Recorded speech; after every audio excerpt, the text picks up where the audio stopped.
common sense, but common sense is also subjective because we have Teacher se corta. Sorry, Noemí. Noemí, it's not good, your internet connection, I think. Because it says that my connection is not stable enough, but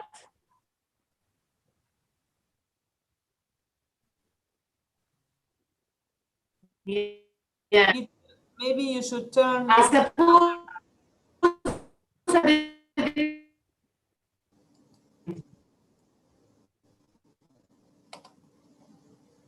you may have to turn off your camera, teacher. Sorry. Maybe you may. Bueno, la profe se ve que hoy también le andaba mal, chicas, internet. Ahí les puse en la, soy Andrea, para las que no estaban, les puse en el chat el link al vivo. Ahí está la profe. Profe, me voy, te dejo de host.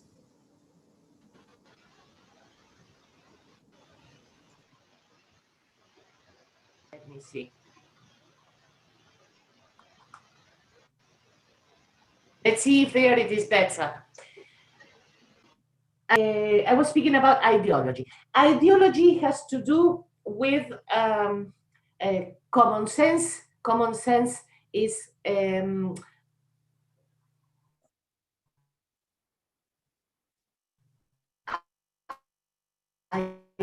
ideas that we have that are part of our school background, of the different backgrounds that. Can you hear me? Oh, sorry. The connection says it's unstable. Can you hear me? Now, yes, I think. Yes. Now Yes. we can, I think. But... Yes. Because I have noticed that appears here that the connection is unstable, and I know that when the connection is unstable,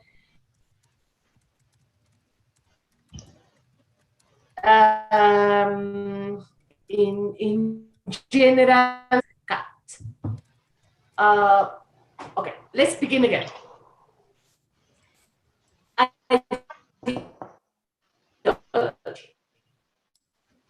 How is it that we identify ideology in a text? We identify ideology by certain expressions in different ways. So, in general, in political speech, we identify ideology by the use of a certain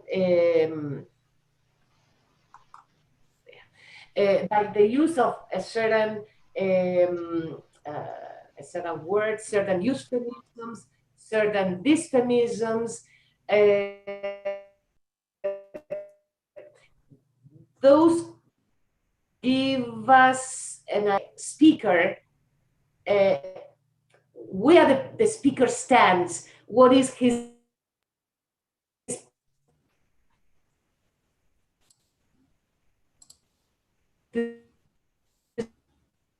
Teacher, your voice is cut again.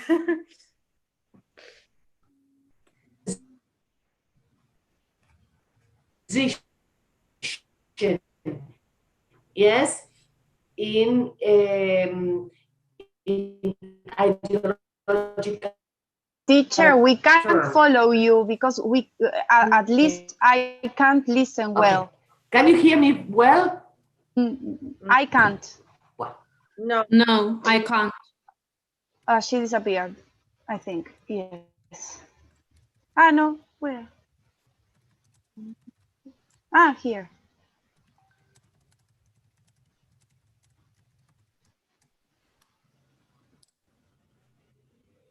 Guys, it gets cut.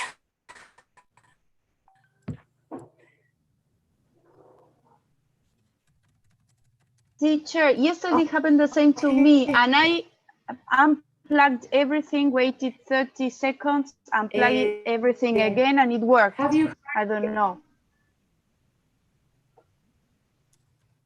No, the problem is that it gets unplugged.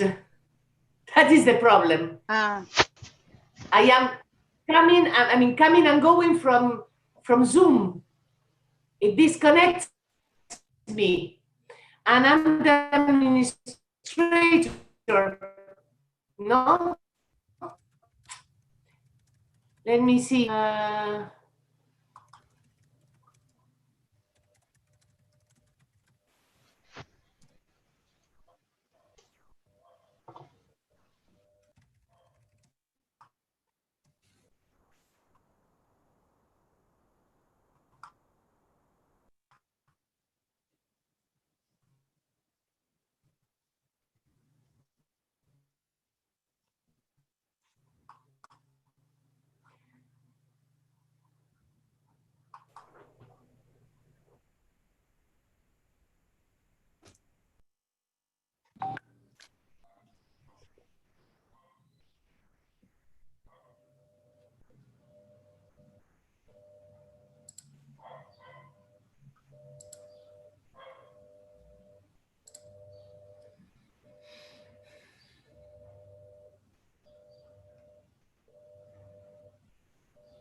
Choose another.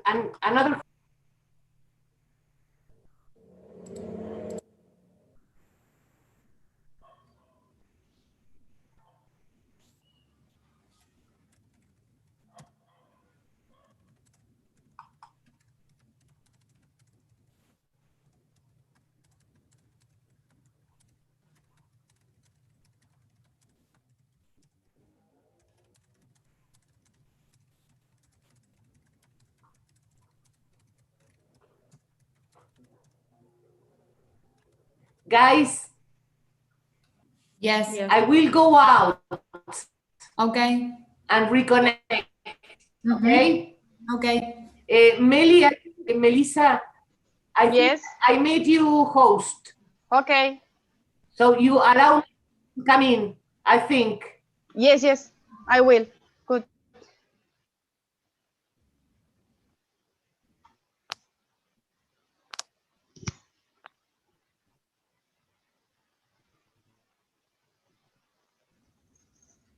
Okay.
Okay, here I am again. Now, Betsa? Yes. Yes. What? Yes. Let's see, just a sec.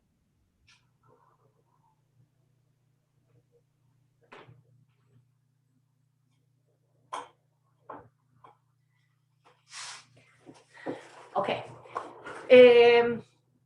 Now, I forgot what I was. Ideology. I don't remember what I explained. Sorry.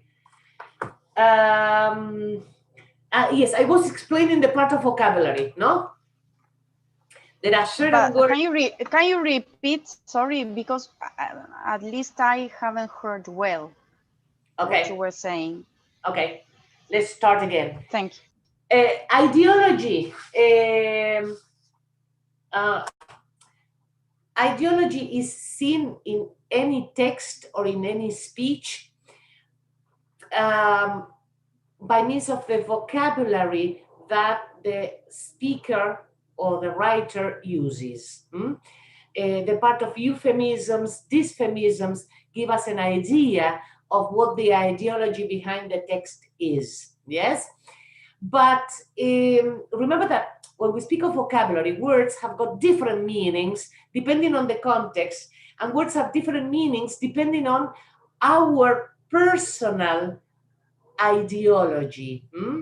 It is not that there is a single ideology. Ideology is a subjective term. Ideology is not something that is single or unique. There are different ideologies for different people. Yes, depending on your life experience, your background, where you have been brought up. But we can identify ideology in text by, there are certain elements that give us an idea of what the ideology behind the text is. For example, if you hear someone using inclusive language, the todes and all that, immediately you are going to identify that person as belonging to a certain group. Now, how is it that you're going to position yourself in the face of that text? If you are in favor of that inclusive language, you are going to approach the text in a completely different way from the case in which you are not in favor of that language. Do you understand what I mean? Yes? Now, if you hear someone say todes and you are against that use of language, you would say, okay, this is a feminist, this is absurd, whatever that person is going to say, you are going to take it in a negative way. Do you get it? Yes? Now, for example, our politicians give us so much to analyze. But for example, when Cafiero the other day said, los manifestantes no son, sorry. Hey, los manifestantes de ayer no son la gente. What is la gente? What is la gente? It is an abstract concept. What do you mean by la gente? I interpret la gente as something. He interprets la gente as something different from me, in this case. You understand? Yes. When he said la gente, la with the article, unique, yes?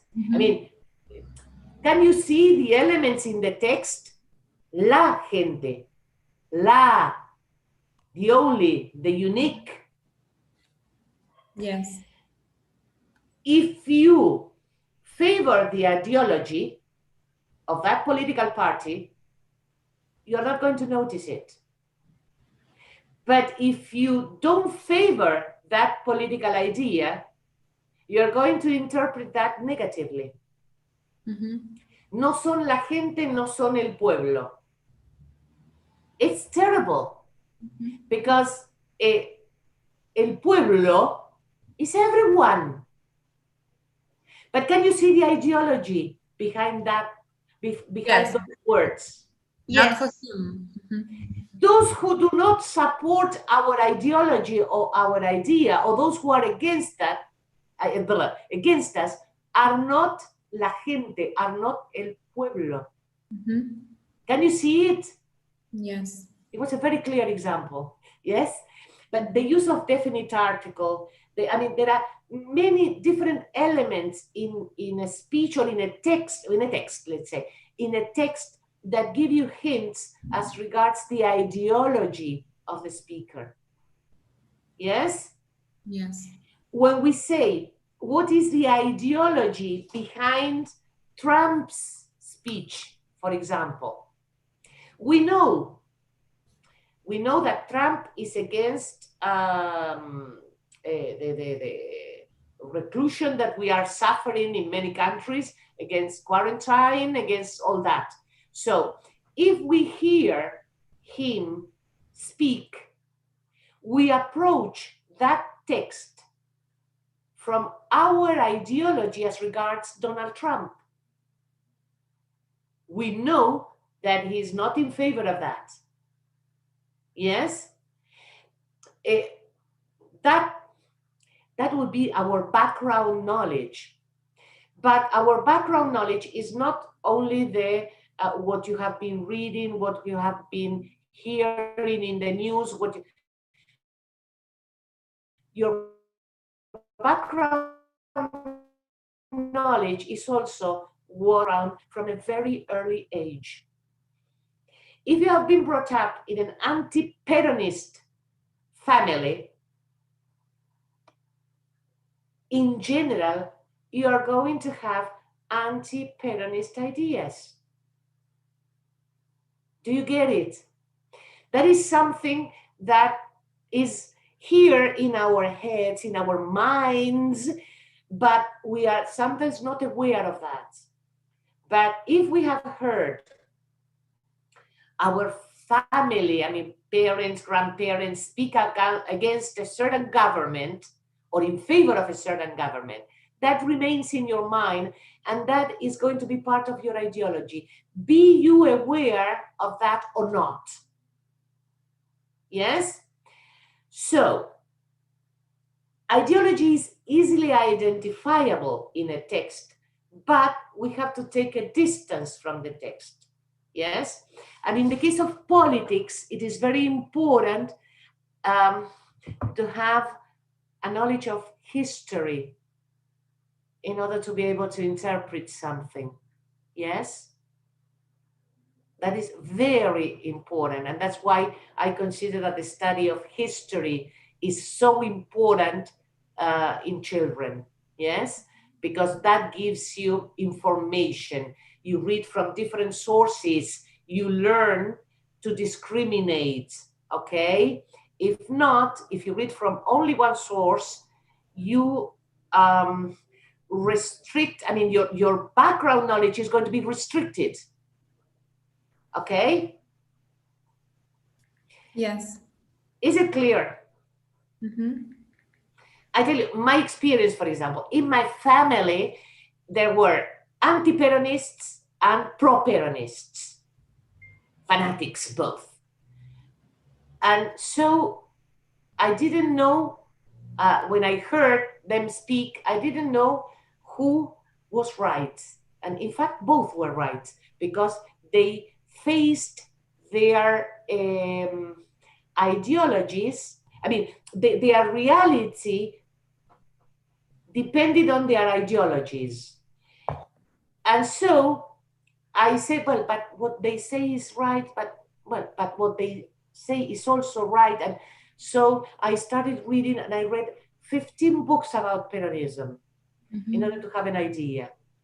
Yes, I had a couple that had a lot of books, and he threw me books like, well, read this, now read this, now read that.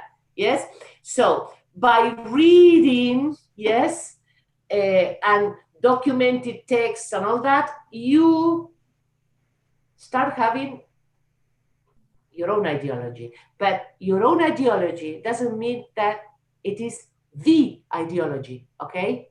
Yes. It's your own ideology. Do you get it? Yes. So when you face a text, you face a text with all your life experience and with all your background. You have to try and be objective, but it is very difficult to be objective. Yes? The text speaks about common sense. What is common sense? Common sense is something that is also subjective. My common sense probably is not the same as your common sense. Okay?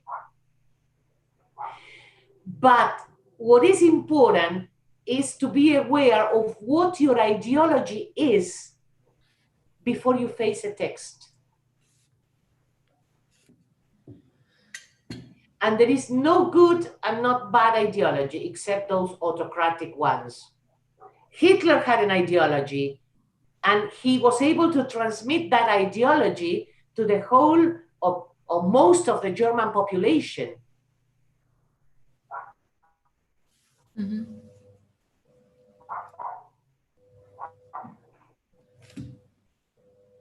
Okay? Yes. People received that.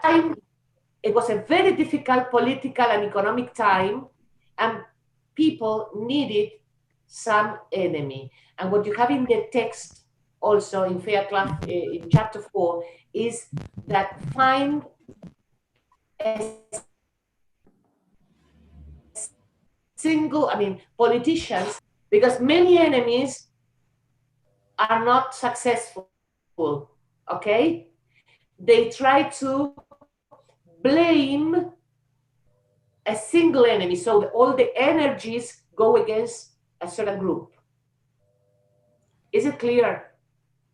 Do you remember the part in which he speaks about choosing a single enemy? If you choose many different enemies, well, people may say, oh, well, they have many enemies. The people start thinking. But if politicians choose a single enemy, all the energy is concentrated and people are more easily misled. Yes?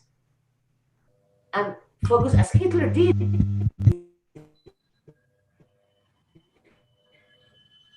Hitler blamed people who were suffering, and so they believed in what he said.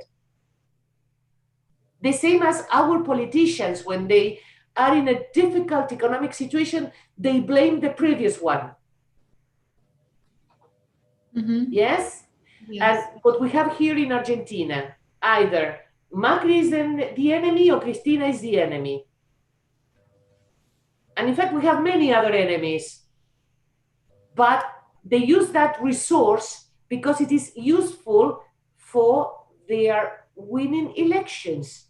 Why was it that Macri won in 2015? Because Cristina was the common enemy. And why was it that Cristina and Fernandez, in fact, won in the last elections?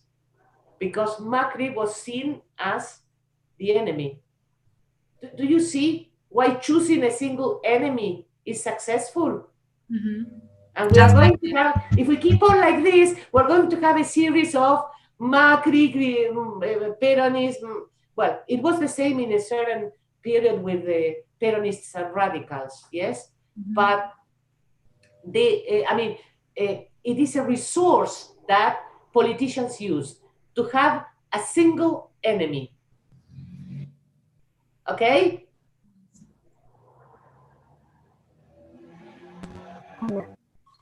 Is it clear?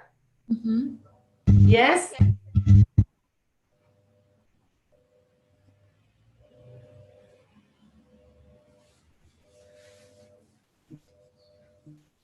Great.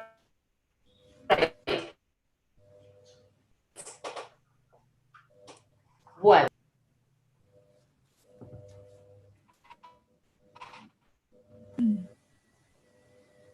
Sorry, teacher, could you read the chat?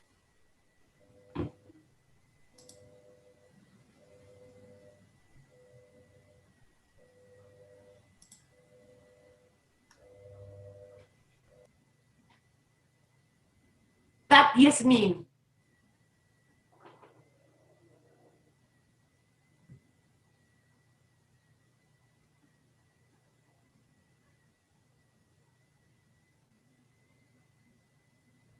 I don't understand. If you could read the chat, because I didn't want to interrupt, and we are not recording the meeting, I think. But in the chat I have, we are not recording. It says that you are on YouTube.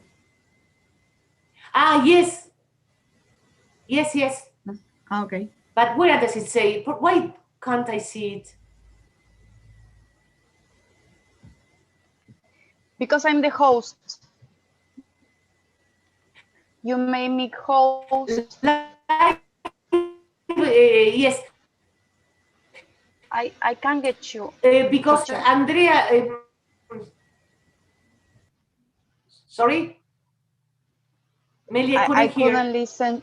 No, yes, neither could I. That's what I'm going to turn off the camera. That's why. Do you want me to make you host? Ah, okay, okay. Okay, who can? I don't know how to make you host. Thank I have you. never done this before. Who can help me, please? I tell you. Participantes. Sí. Sí.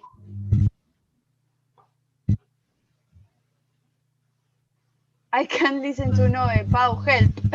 Perdón, yo lo hacía así, le hacía clic a los tres puntitos que me aparecen arriba del nombre de la persona que quiero Sí. hacer host. Por ejemplo, vas a Noemí y tiene que aparecerte como una opción o una Ah, make host. Ready, ready. Thank you. Yeah. Okay. Thank you. Thank you. No, I explain why we are live on in YouTube because Andrea said because in the last classes I was recording, but when I was converting, there was an internet cutoff, or I don't know what, and I lost the possibility of recovering the video. And that's why Andrea said that in live YouTube, going live in YouTube, you can then see the video. Okay. That's why we are going live, but it is restricted to us. Okay. Yes. So that you can, and then I suppose that you can download it. Yes. Yes. Okay. Well, so no other doubts in as regards chapter 4. Oh, no doubts as regards chapter 4. No. No. That was kind of the main idea about ideology, and that we read from a background, our general knowledge of the world, let's say. Yeah, and also with our prejudices, because you may have prejudices. We all have prejudices. Sometimes we are not aware of that, but in general, we do have prejudices. Yes, and we, for example, if we hear a political leader of that whose ideology we do not share, well, then we're going to approach that text with our prejudices. Yes? Yes. But well, when we analyze a text, we have to try and be as objective as possible. Yes? But nobody papers, when they analyze the discourse of politicians, you have certain newspapers that perform a certain analysis and other newspapers that perform a completely different analysis. And well, we cannot say that one is right or one and the other is wrong. They have been analyzed, I mean, the text has been analyzed from the ideology of the person who analyzed it. The same with Donald Trump. If you, in general, in his speeches, those Donald Trump's ideas are going to analyze his speeches in a certain way, but in a completely different way from those who oppose him. Yes? And you're going to take, in general, you're going to take certain words, certain dysphemisms or euphemisms that he uses. You're going to interpret it in different ways depending on your background knowledge and your ideology and your prejudices, etc. Okay? Yes? Well, let's go to chapter 5. Here in chapter 5, I suppose that you have found chapter 5 very useful. We're going through it quite quickly because you have a kind of guidance as regards the elements to analyze in a text. Yes? Of course, we are performing political speech analysis, but this is for any text. Yes? And here, as I suppose that here he makes a difference between, he says, let's go, page 109, where he says that text analysis is just one part of discourse analysis. Yes? Discourse analysis or critical discourse analysis has got 3 stages: description of the text, interpretation, and explanation. Yes? So, description of the text is,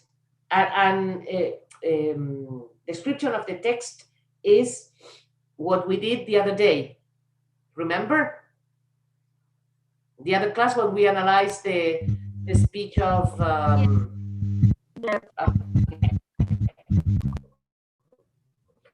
now, interpretation of the relationship between the text and the interaction, that is also something that we did because we analyzed the genre and register, yes?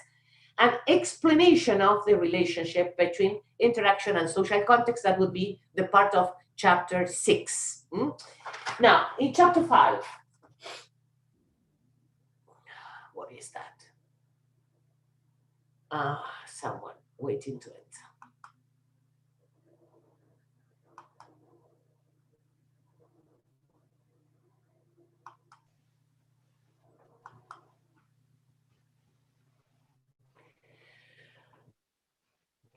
Okay. Now, you have here, what experiential value in the part of vocabulary, yes? What experiential values do words have?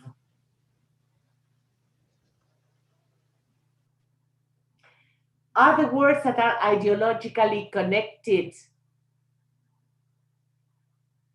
Sorry, contested. Are there words that are ideologically contested? What is contested?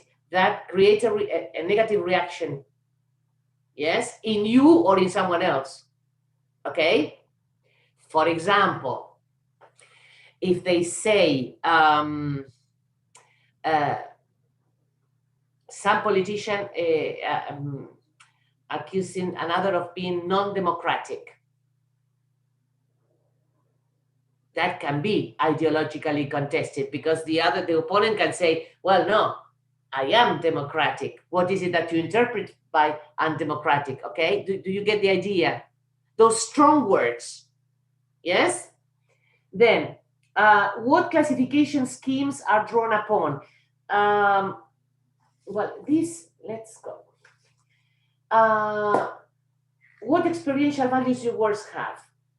And you have here how ideological differences between texts in the representation of the word are coded in the vocabulary.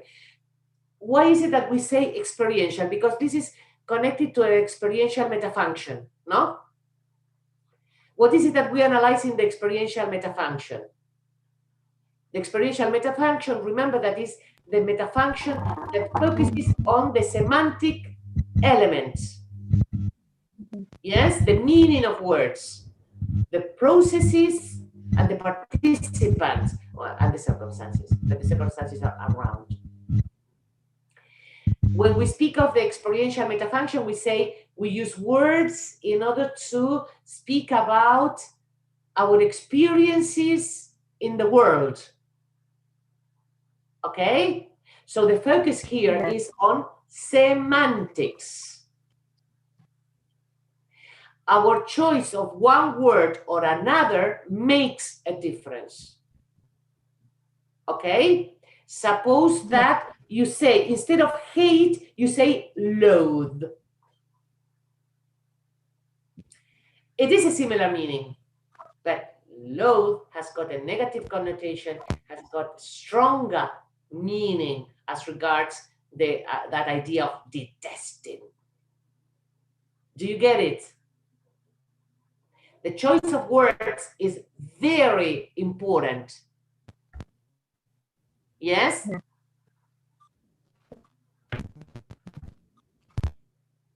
Now, what is important here also is the collocations.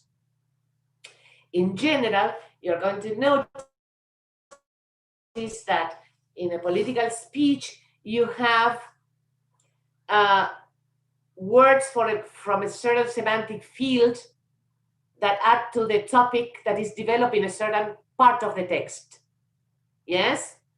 When we speak of collocations in systemic functional grammar, collocations is not which word collocates with another, but collocation is words that have got similar semantic fields. For example, if in a text you have the word military operations, soldiers, weapons, those are collocations because they belong to the same semantic field. Do you remember the other day when we classified metaphors in semantic fields? Okay, in a text, in order to analyze a text, you sometimes analyze the semantic fields of different parts of the text. Yes, so as to see what is the main point in the text. Yes? Good. Then, the part, let me see.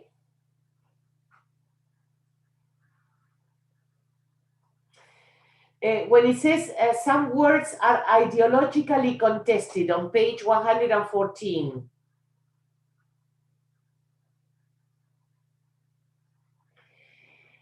And there you have the term socialism. The term socialism can have a negative or a positive connotation depending on the audience.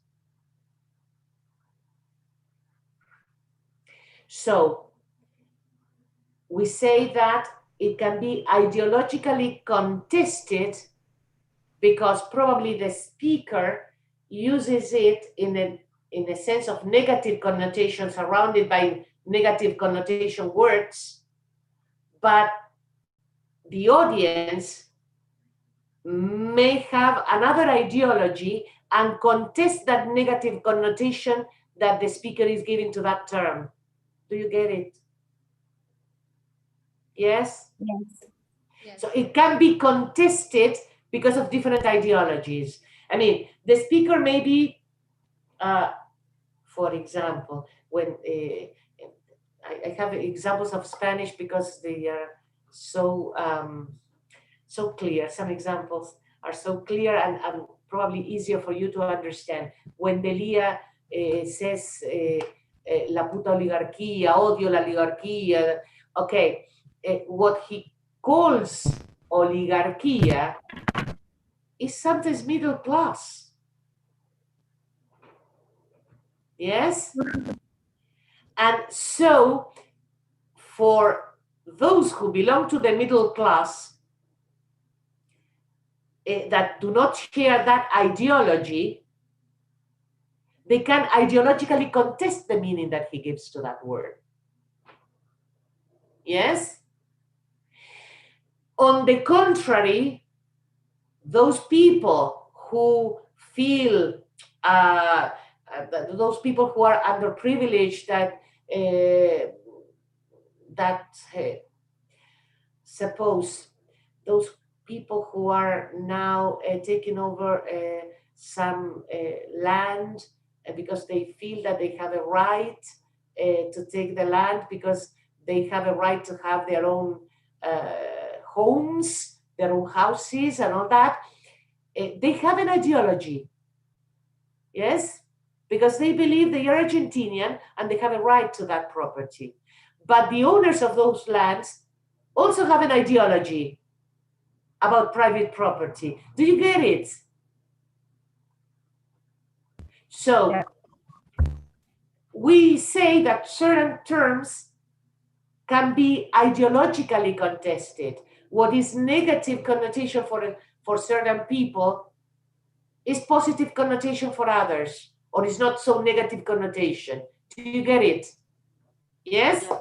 Good. Mhm. Now,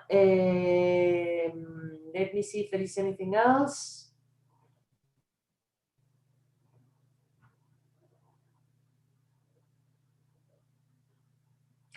And there's another thing that I forgot to speak about, I suppose, when we speak of ideology. Those, I mean, the relations of power. And when we speak of relations of power, unequal relations of power, in general, we have unequal relations of power because when a president is speaking, he's the one that holds the power. And the rest are in an unequal relation of power. Yes? But that happens everywhere. Suppose in a school, the headmistress is the power. And the teachers have got an unequal relation of power. Do you get it? Mm-hmm. So when someone who is in a situation, in a relation of power, I mean, over other people speaks, they believe that their ideology and their point of view and their common sense is the only one. Yes? So they do not care about offending others because they feel that they are superior.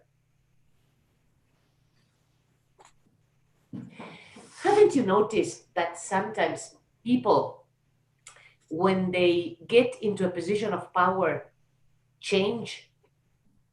Yes. Doesn't happen always. Yeah. But sometimes you have a person that I mean, a colleague, suppose colleagues. You are all teachers, and one of them becomes the headmistress. And many a time, those people change because they feel powerful. Mhm.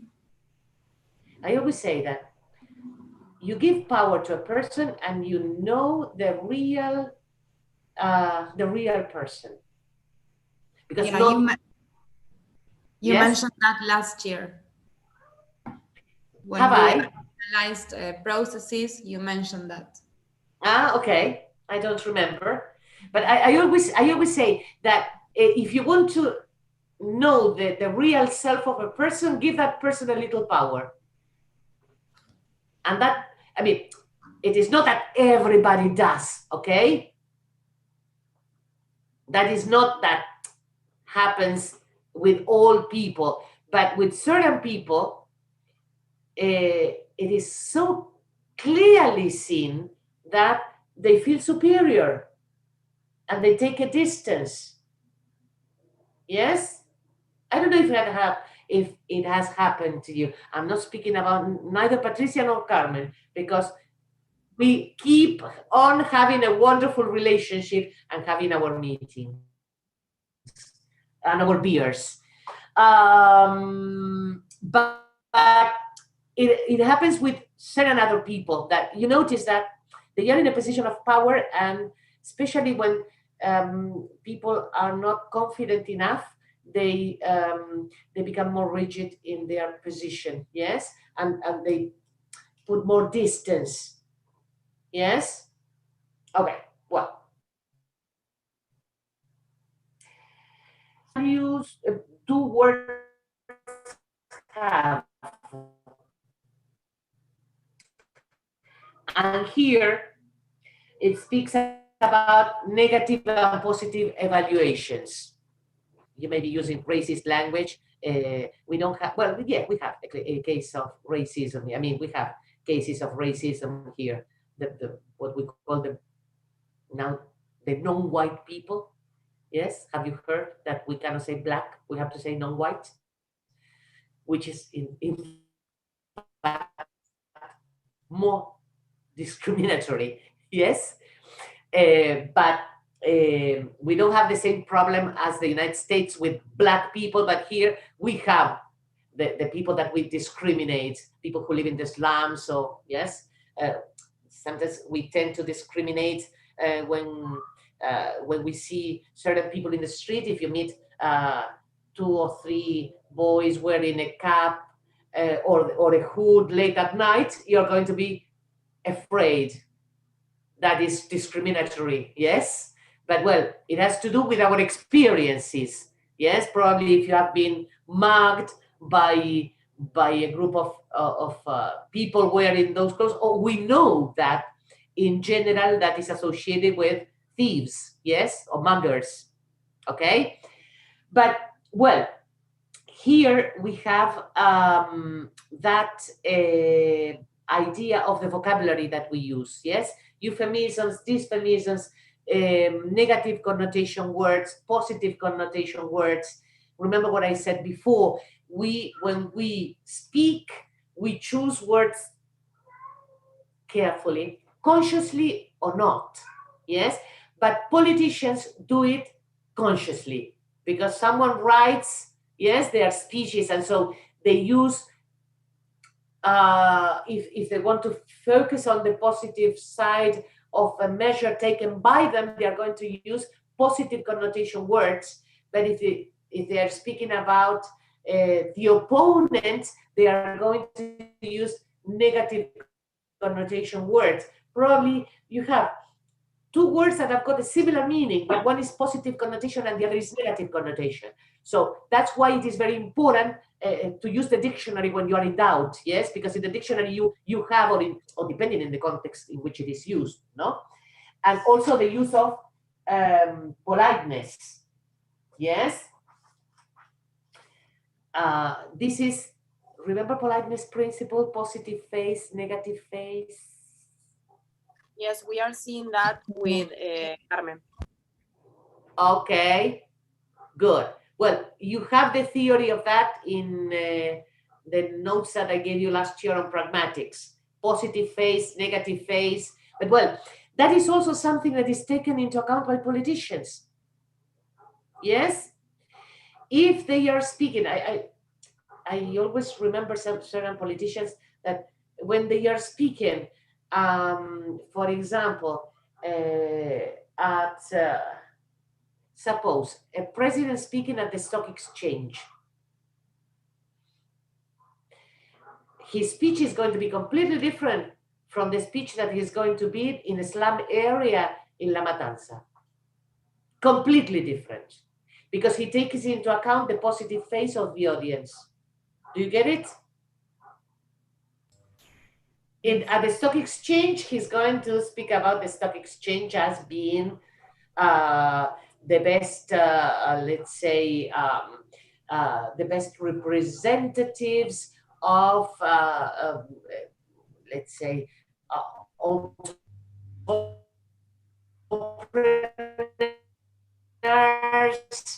the best economy of the country, etc., etc. But probably at La Matanza, they're going to say that those are the enemies, okay?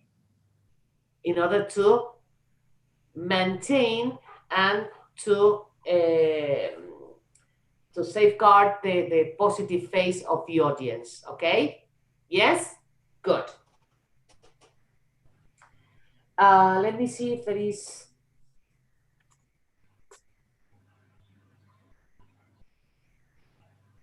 Let me see. Question 3, what expressive values do words have? Well, negative evaluation is the same, positive evaluation, yes? Again, we analyze in a certain paragraph the words that are used, especially the adjectives, if they are positive connotation, negative connotation, and in which, I mean, what is it that the speaker is speaking about? Okay? Yes? Good. What metaphors are used? Well, we analyzed the metaphors the other day, so I suppose that here you have what I explained the other day, that in general we classify metaphors by the lexical meaning that they have. Yes? Remember when we speak about illnesses, in general, we use war metaphors, and when we are speaking of war, we use medicine metaphors, yes? But the idea is to classify the metaphors and see if they are consistent and if there are differences in different paragraphs, okay? Yes? Great. Now, what experiential value do grammatical features have? And here it says, what type of process and participants predominate? This is also part of the analysis that general guidance, but in some speeches, we focus on certain elements because they are most predominant. Yes, it is not that in all the speeches we're going to be analyzing every single element, okay?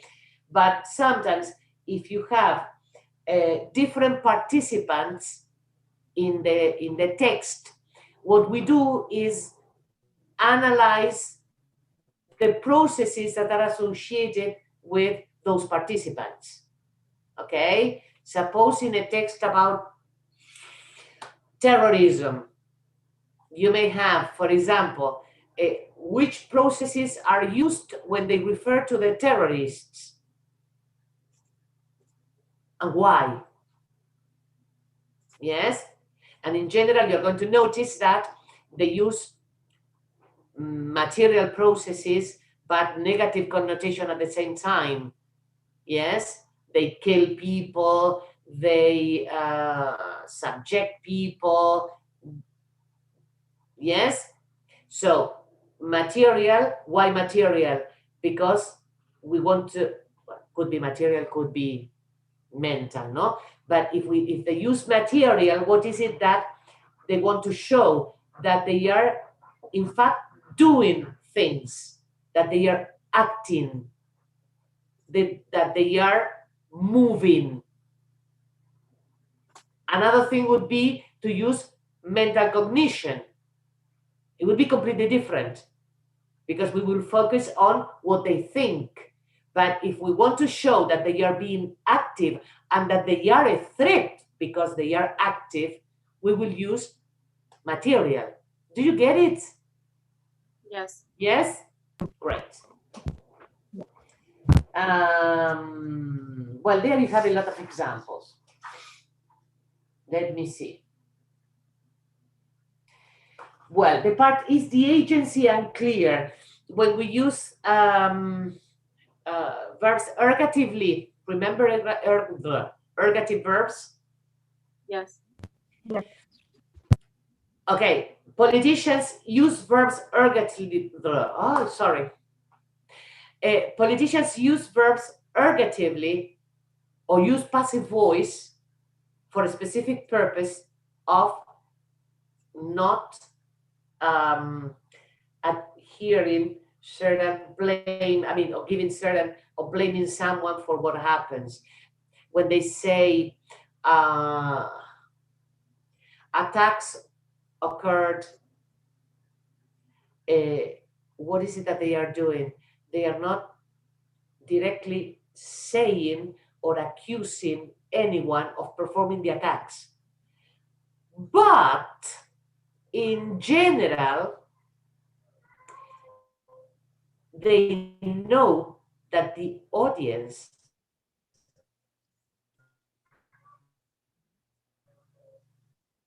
will identify, they use indefinite terms. For example, when they say, for example, previous governments have destroyed the economy. Previous is indefinite, but the audience will identify those previous according to the ideology. And they know that they are going to identify those who blame. Yes? So one resource would be those indefinite. Let me see, there is someone. I have already accepted. Okay, thank you. Girl. Good. Thank you. So do you get it? Yes. They do not blame directly, but they know that the audience knows who is to blame. Yes? Yeah. Good.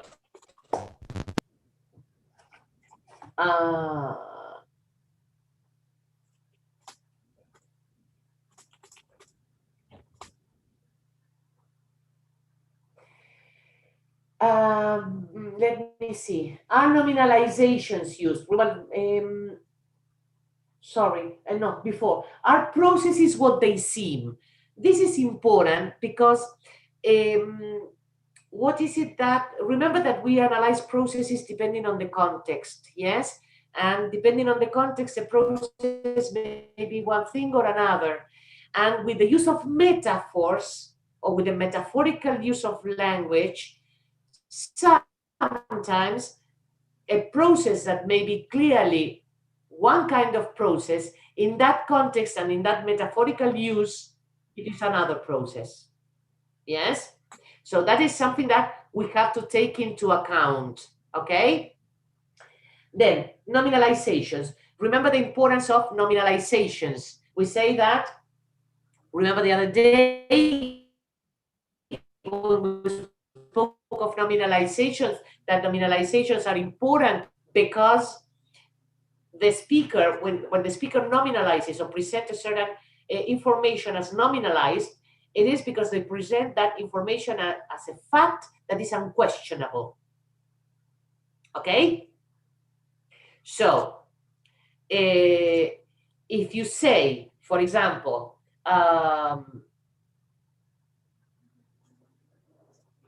people demonstrated against the government in the streets last Monday. Yes? Okay, remember that it's a process, that process can be negated. No, people didn't demonstrate against the government. But if you present that information as nominalized, the demonstration against the government last Monday was, do you get it? You Yes. present that information as a fact that is very much used not only by politicians, but also by newspapers. Okay? And that exists also in Spanish. Well, are sentences active or passive? Well, again, has to do with the focus, yes, or with acknowledging, giving some, let's say, responsibility for the action or not. The same as the part of ergativity. Now, if in a text, in a paragraph, you see a predominance of passive voice, that is to be interpreted, okay? Because they don't, I mean, when you have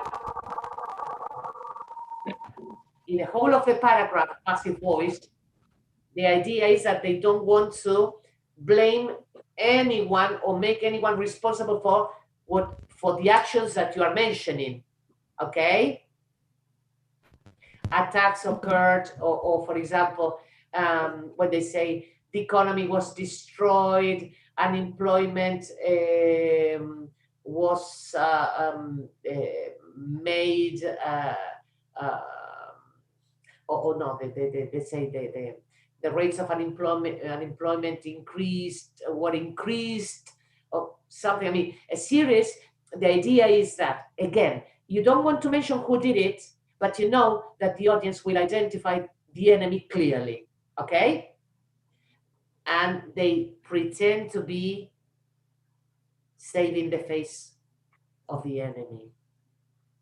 But that's just pretense, okay? Are sentences positive or negative? I always say that when you're writing an essay, for example, never use the negative, because in the negative you are saying what the situation isn't, but you're not saying what it is. And so it is misleading.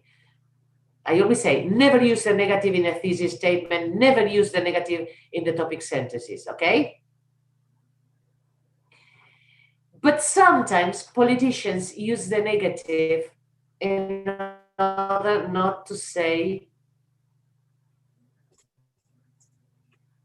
the affirmative. And the affirmative is interpreted. If, for example, they say, we didn't, or we are to blame for the economic chaos.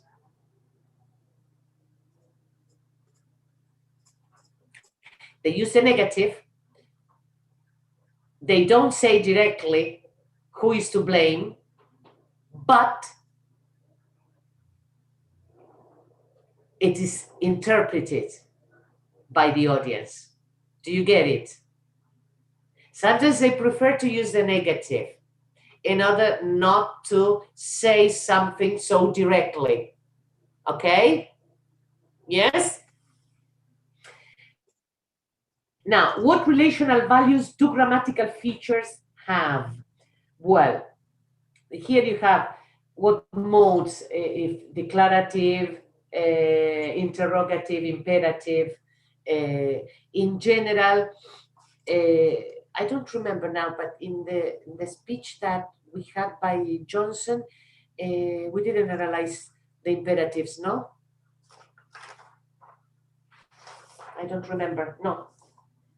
We didn't analyze the modes, no? Okay, politicians sometimes make use of the imperative, but in general, they don't. Why? Because the imperative would sound bossy and would sound as the person exerting that power relation, yes, and exerting power over the audience. And in general, what they use, I don't remember now, but I don't have the speech at hand, but I think that he used a lot of should, no? Do you remember when we analyzed modals? Must, I think. We must. Or must, okay. Okay. But one thing is to use must or should, must being more let's say, more important than, I mean, a higher level of importance. And another thing is to use the imperative. The imperative sounds bossy, yes? And so they are going to use the imperative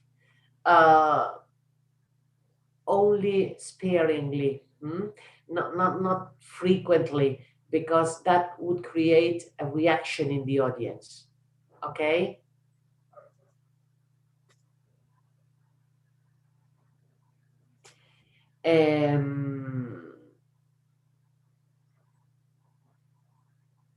Well, this is connected. Here you have other important features of relational modality. Here is what we analyzed the other day: modalization, modulation, which level of modalization, which level of modulation. Yes. If you have modalization in a text, you need to see what kind of modalization you have.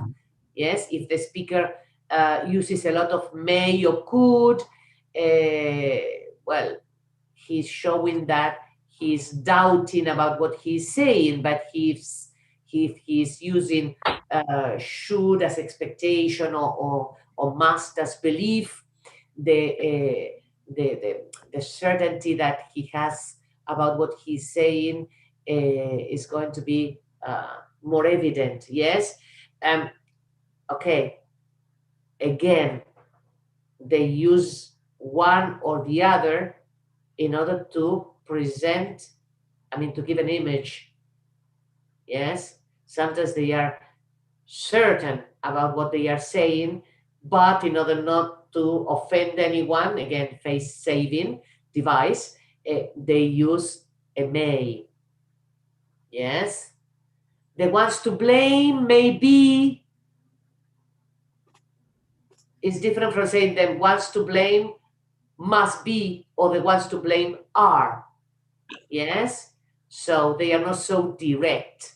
But again, remember that what they say is not what they really think. They use certain elements in order to create an effect. Yes, of humility, of understanding, of, but politicians, when they are in power, they exert the power in a way or another, okay?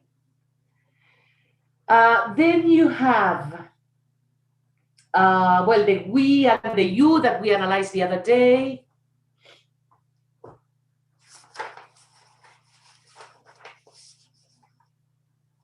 my God, what time is it? Okay. Let me see. So far, so good. Any doubts? Anything that you have marked that you don't understand of what I'm explaining? Good. Okay. Now, I'm going to, I need to drink something. I'm going to hit the water. Can you wait 2 minutes, please? And I'll be back. Yes. Yes?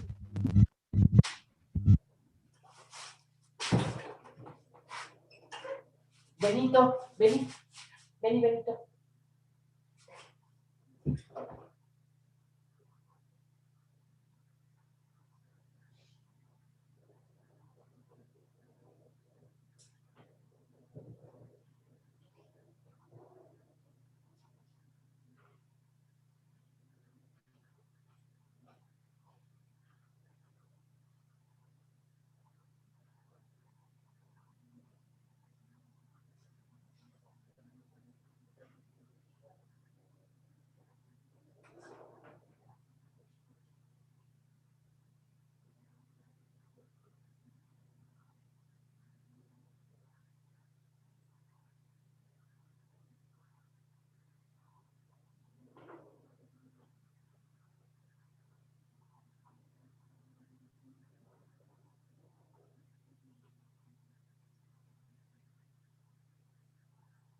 Here I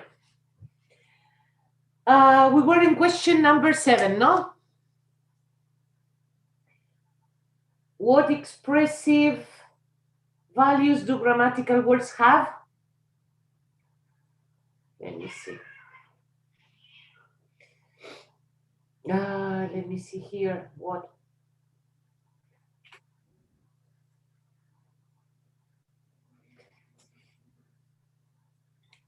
Again, this goes on with the idea of probably more of modulation, no? If we have a must, if we have a may for permission, again, we go on analyzing the part of modals, yes? Let me see if there is anything here.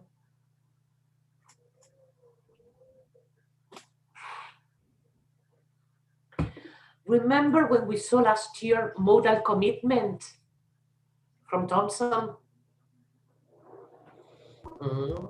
Yes. Okay. I have Thompson here, and I'm going to tell you.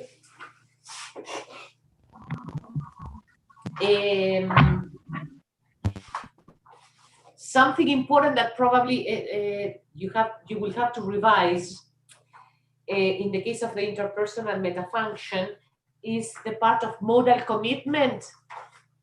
I'm going to tell you the page.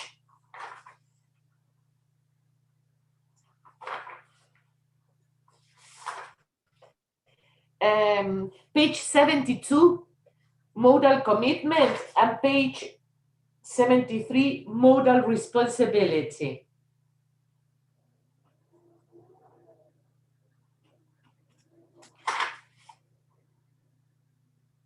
When it is implicit, when it is explicit, the modal responsibility. Well, read it, please, and tell me next class if there is anything that you don't understand, okay? Especially to the new ones, the ones that are coming from Juan 23, okay? Modal commitment and modal responsibility. Why is it important? Because depending on how the modal is used, we interpret and we analyze how committed the speaker is towards what he is saying, yes? And if he assumes responsibility for what he is saying or not.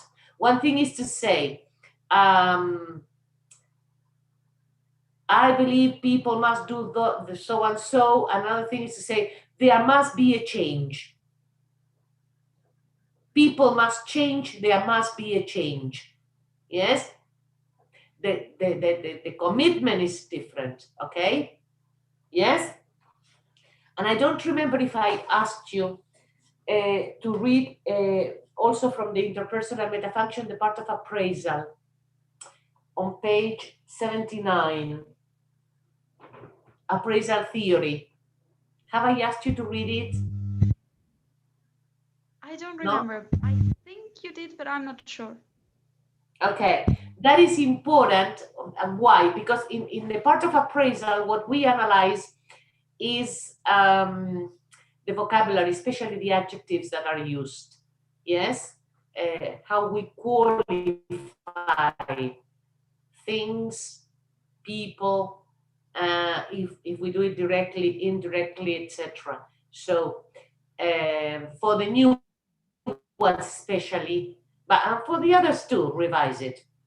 The part moral commitment, moral responsibility, and appraisal. Yes, and ask me if you have any doubts, and I can prepare an audio, or I can explain something next class. Yes, okay.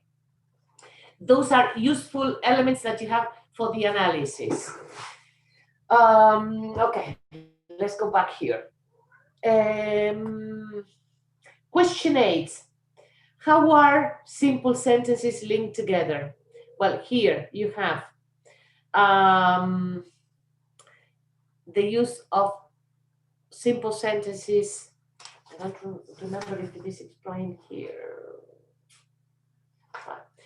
I don't remember, but I don't remember if it is explained here or later.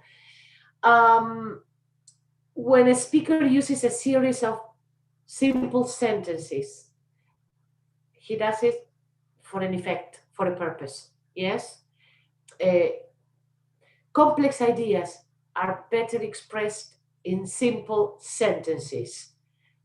Yes, especially as regards, when politicians give a speech, even though the speech is written to be read or to be said, but in general to be read, it is important to respect the conventions for oral discourse. Yes, if you pay attention in general, politicians use simple or compound sentences, but they are not going to be using compound complex because the idea gets lost. Yes, remember that it is, the speech is heard. In the case of something, written discourse, we have the chance of reading and rereading and being able, you can reinterpret, yes, but when there is a lot of subordination, ideas get lost. Yes, so they are going to notice that they use in general simple sentences or compound sentences, and if they use complex but short sentences. And for those ideas that they want to remain in the minds of the hearers, they are going to use simple sentences and they are going to repeat. Yes? Okay? Great. What logical connectors are used? Well, the connectors, however, moreover, yes, sometimes, I don't know if it is included here, well,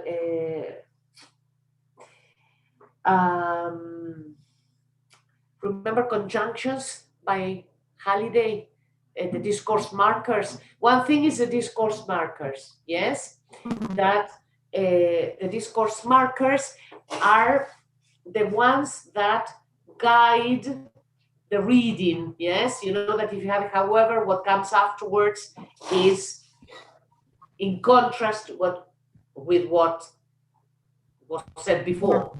Or if you have a moreover, there is an addition, yes. In general, conjunctions are very much used in written discourse, but in oral discourse, they are not so much used. If you pay attention to the political speeches, the only one, I have to upload the other one, the only one that we said, but that we saw. It is, in general, they do not use very much discourse markers because discourse markers are very much associated with written discourse, but they use other resources. If, for example, they want to indicate a contrast, they are going to use a complex sentence with a concessive clause. Yes? Yeah. Yeah. In general, the idea is not to use too many words that may make the hearer get lost or lose the main idea or the center of attention. That's why they prefer simplicity. And remember, again, depending on how politicians, where politicians are, yes, which are the participants, who is the audience. Depending on the educational level of the audience, they're going to be using simpler structures, simpler vocabulary. Yes, they are not going to be using sophisticated words or sophisticated structures because suppose that if they are speaking in front of a low level of education audience, they are going to prefer simplicity, simple structures, simple vocabulary. Yes? Well, the same happens for example, technicians or for example, doctors speak in technical terms, yes, that sometimes they speak in technical terms and we don't understand anything. Well, they have to adapt what they say to the audience, yes. The same with economists, for example, yes. I don't know if it happens to you that if you don't know much about economy, you hear certain economists speak and it is Chinese. Yes, they haven't taken into account, I mean, they are speaking as if they were at university giving a class. Yes, but they don't take into account that they are in a television program and that the audience of that TV program is people who do not know anything about economy. Okay? Yes? Do you get it? Yeah. Yes? Great. Yeah. Well, then, complex sentences, character coordination or subordination. Here, what is important as regards coordination, subordination is sometimes, well, this would be to perform a, let's say, detailed analysis, but it is very important to see what is subordinated. Yes? Sometimes when you perform a deeper analysis, it is important to identify the main clause, that is the main idea, what the politician chose to be the main idea, and what idea is subordinated. Yes? For example, let me think of an example.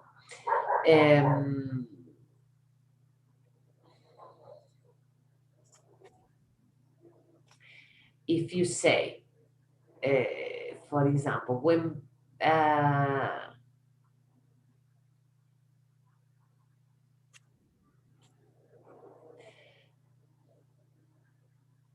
when people are unemployed, they may resort to crime.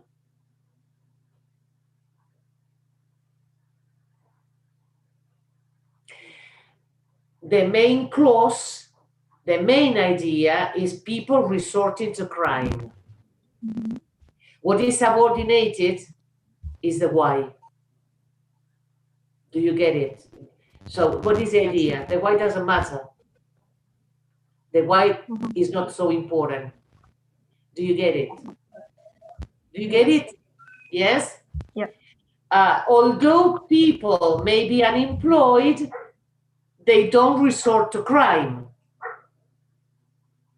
Again, what is important is that they don't resort to crime. So sometimes you have to perform that analysis. What is the idea that is subordinated, that is not considered as important? When it is a reason, especially in a cause and effect essay, what is it that you subordinate and what is the main idea that you're going to give? Yes? When you say the reason why people do something is, so the reason is in clause. Sorry? Sorry? Someone spoke. Someone spoke. Cool. No? Okay. I heard someone speaking. Is it clear? Yes? Yes. Yes. Great.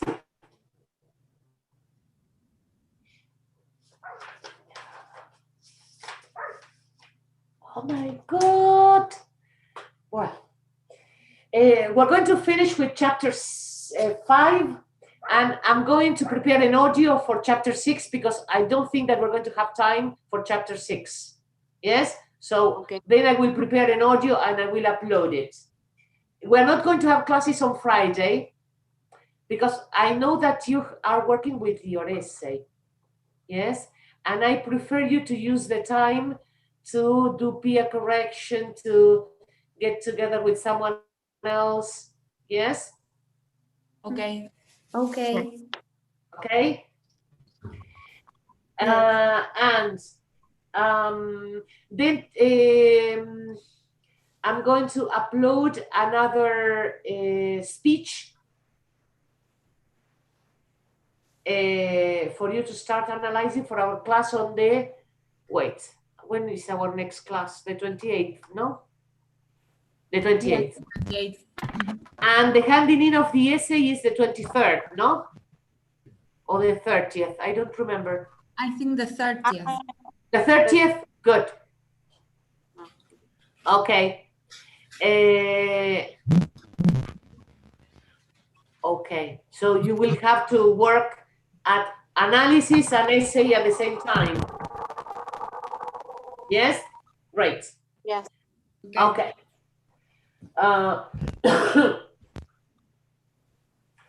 Let me see.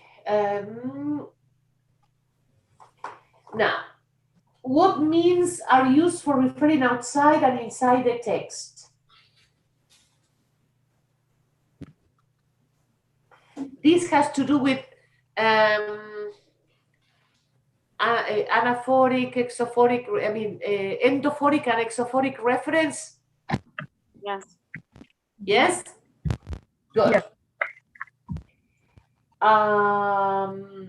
What interactional conventions are used? You see,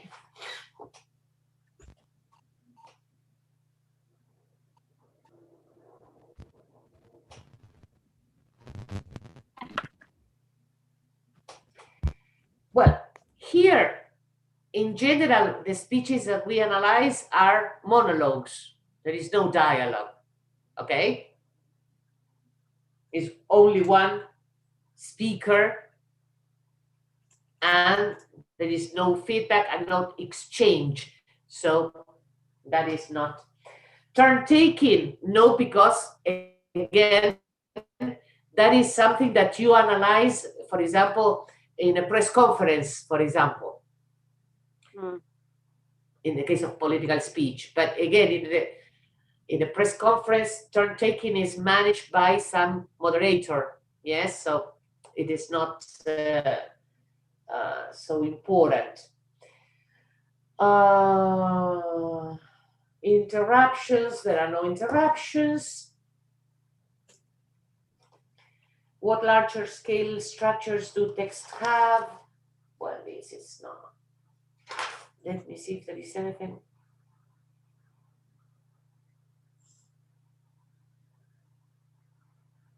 This has to do with the organization of the text, what information is presented first.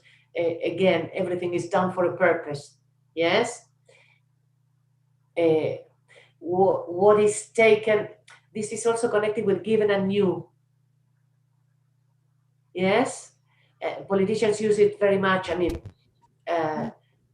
let's say, common sense knowledge, something that is known by everybody, yes, and then they introduce new ideas and how the text flows. But in general, doesn't it happen to you that sometimes you hear politicians speak and you say, where is he going?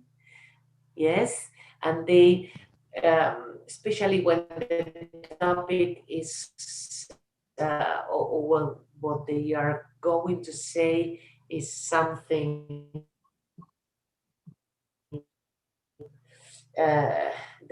rejected by the general public or by lots of people in the audience, they take a lot of time introducing the topic, and they hit around the bush and they hit around the bush and say, what is he going? What does he mean? What is he trying? And in the 3 last sentences, they say what they could have said at the beginning and saved us a lot of time and energy, yes, to introduce the topic.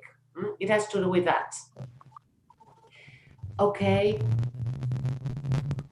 Any questions?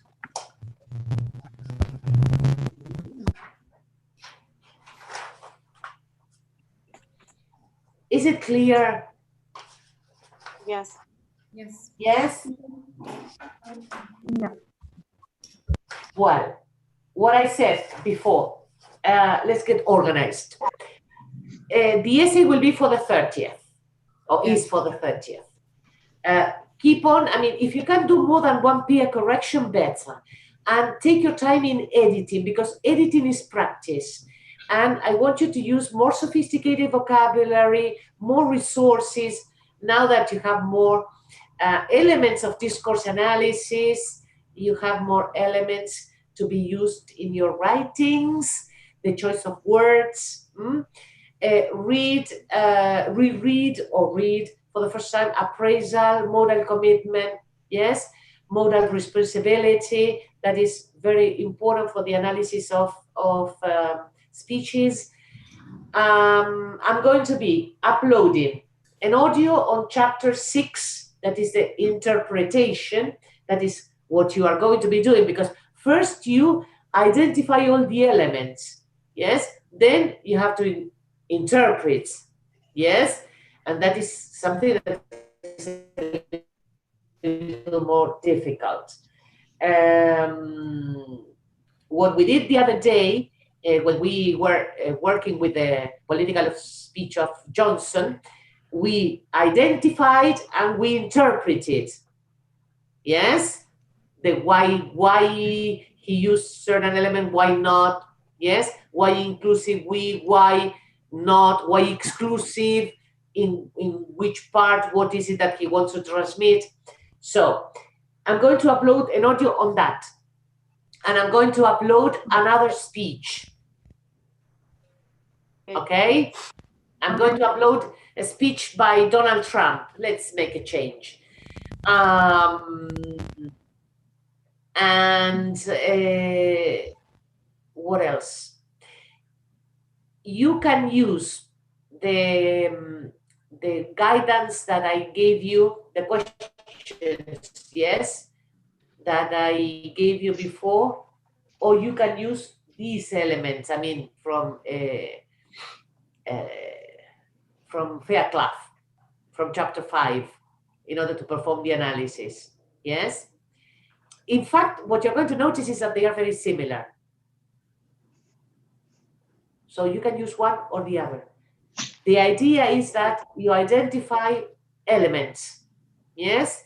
Identify the metaphors, identify processes, not material, but mental cognitive, mental emotive, if there are. And then we're going to work next class with the interpretation. Yes? Interpretation and explanation. Okay? Yes? Yes. And you asked me, I mean, post in Facebook if you have any doubts about any topic. Yes? Okay. I'll try to make the audio for chapter 6 between today and Saturday. Give me time. Yes? Because you have a lot to do. But I will post the other speech. Yeah, today or tomorrow. Yes? Okay? Guys, any questions?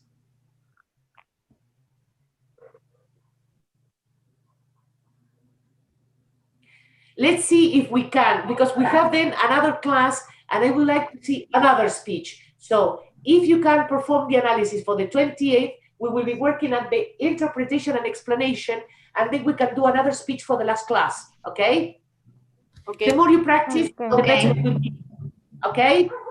Yes. Well, guys, let's call it a day. I don't know how we retrieve the live on YouTube.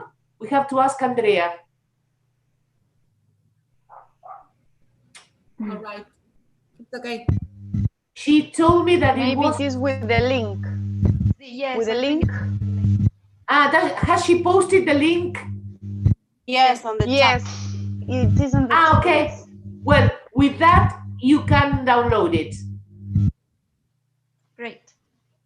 Okay? Good. Yes. Well, guys, Good. Okay. we'll be in touch. All Contact me if you need anything. Okay. Okay? Thank you. Bye-bye. Bye-bye. Bye-bye. Bye. Bye. Bye. Bye. Bye-bye.